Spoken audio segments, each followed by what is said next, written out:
আসসালামু আলাইকুম। আমন্ত্রণ জানাচ্ছি বাংলা ভিশন সংবাদে, সঙ্গে আছি নাহিদ জামান সোমা। নতুন মন্ত্রিসভার সদস্যদের নিয়ে বঙ্গবন্ধু প্রতিকৃতি এবং সাভার স্মৃতিসৌধে শ্রদ্ধা জানিয়েছেন প্রধানমন্ত্রী শেখ হাসিনা। সকাল 11টায় সাভারে যান প্রধানমন্ত্রী শেখ হাসিনা। এই সময় মন্ত্রিসভার সদস্যদের নিয়ে মহান মুক্তিযুদ্ধের বীর শহীদদের প্রতি শ্রদ্ধা জানান তিনি। পরে কিছু সময় নীরবে দাঁড়িয়ে থাকেন শেখ হাসিনা সহ নবনির্বাচিত মন্ত্রিপরিষদ সদস্যরা। এর আগে ধানমন্ডি 32 নম্বরে বঙ্গবন্ধু প্রতিকৃতিতে ফুলেল শ্রদ্ধা জানানো হয়। পরে আওয়ামী লীগের সাধারণ সম্পাদক এবং সড়ক পরিবহন ও সেতু মন্ত্রী ওবায়দুল কাদের বলেছেন, সঠিক ব্যক্তিদের সঠিক দায়িত্ব দিয়েছেন প্রধানমন্ত্রী। জনস্বার্থকে প্রাধান্য দিয়ে মন্ত্রীরা কাজ করবেন বলেও আশা করছেন তিনি। মন্ত্রিসভায় আওয়ামী লীগ ছাড়া 14 দলের কেউ না থাকলেও জোটের মধ্যে কোনো টানাপোড়েন নেই বলে মনে করছেন ওবায়দুল কাদের। আগামীতে মন্ত্রিসভায় পরিবর্তন সম্প্রসারণ হবে বলেও জানিয়েছেন ওবায়দুল কাদের। নতুন মন্ত্রীদের পদচারণায় মুখর হয়ে উঠেছে সরকারের প্রশাসনের প্রাণকেন্দ্র সচিবালয়। মঙ্গলবার নিজ মন্ত্রণালয়ের দায়িত্ব বুঝে নেন মন্ত্রীরা। মন্ত্রণালয়ের কর্মকর্তা কর্মচারীরা ফুল দিয়ে স্বাগত জানান মন্ত্রী, প্রতিমন্ত্রী এবং উপমন্ত্রীদের। এই সময় সততা ও নিষ্ঠার সঙ্গে দায়িত্ব পালনের অঙ্গীকার ব্যক্ত করেন তারা। কৃষিমন্ত্রী ডক্টর আব্দুর রাজ্জাক বলেছেন, উন্নত প্রক্রিয়াজাতকরণ এবং বাজারজাতকরণের মধ্য দিয়ে কৃষিকে লাভজনক পেশায় পরিণত করা হবে। পুষ্টির জাতীয় নিরাপদ খাবার নিশ্চিত করাই সরকারের চ্যালেঞ্জ বলে জানিয়েছেন তিনি। শিক্ষামন্ত্রী ডাক্তার দীপুমণি জানিয়েছেন, প্রশ্ন ফাঁস বন্ধ সহ শিক্ষার উন্নয়নে কাজ করবেন তিনি।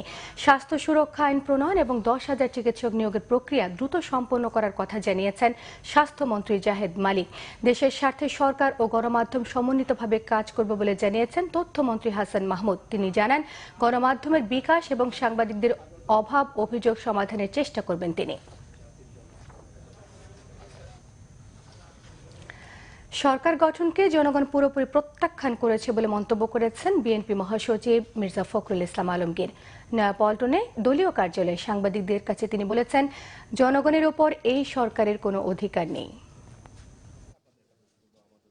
আমরা নির্বাচনের ফলাফল প্রত্যাখ্যান করেছি, পার্লামেন্ট গঠন প্রত্যাখ্যান করেছি এবং সরকার গঠন পুরোপুরিভাবে প্রত্যাখ্যান করেছি।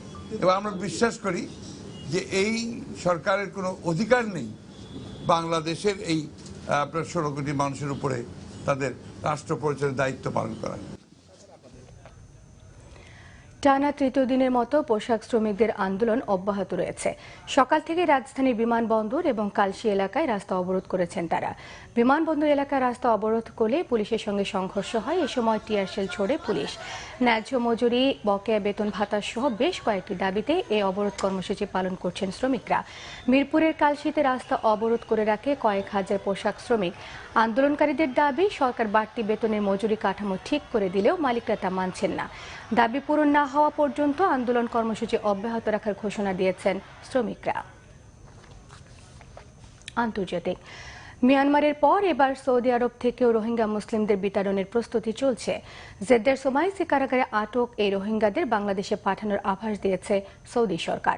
রোববার মিডল ইস্ট আই নামের এক ওয়েবসাইটে প্রকাশিত ভিডিও ফুটেজের বরাত দিয়ে আল জাজিরা জানিয়েছে, এই রোহিঙ্গারা প্রায় 6 বছর ধরে সৌদির কারাগারে বন্দী। নিজেদের রোহিঙ্গা দাবি করা এই কয়েদিদের দাবি, হজের ভিসা নিয়ে সৌদিতে গেলেও কাজের জন্য সেখানেই থেকে যায় তারা। এখন সৌদি কর্তৃপক্ষ তাদেরকে বাংলাদেশে পাঠানোর প্রস্তুতি নিলেও রাজি নন তারা। এদিকে জার্মানির মানবাধিকার কর্মী নেসান লুইন জানান, 2012 সালে রাখাইনে নির্যাতনের শিকার অনেক রোহিঙ্গা সৌদি আরবে গেছেন। সেই সময় ভারতীয়, পাকিস্তানি, বাংলাদেশি এবং নেপালি হিসেবে নিবন্ধিত হওয়ায় সেখানে তারা রোহিঙ্গা হিসেবে পরিচিত নয়। তাই সৌদি সরকারের এই সিদ্ধান্তের বিরুদ্ধে মানবাধিকার সংস্থাগুলোর কিছু করার সুযোগ নেই। লুইন আরও জানান, সৌদি সরকার এই বন্দীদের নিতে 4 দেশি দূতাবাসকে তাগিদ দিলেও একমাত্র বাংলাদেশ ছাড়া কেউ সাড়া দেয়নি।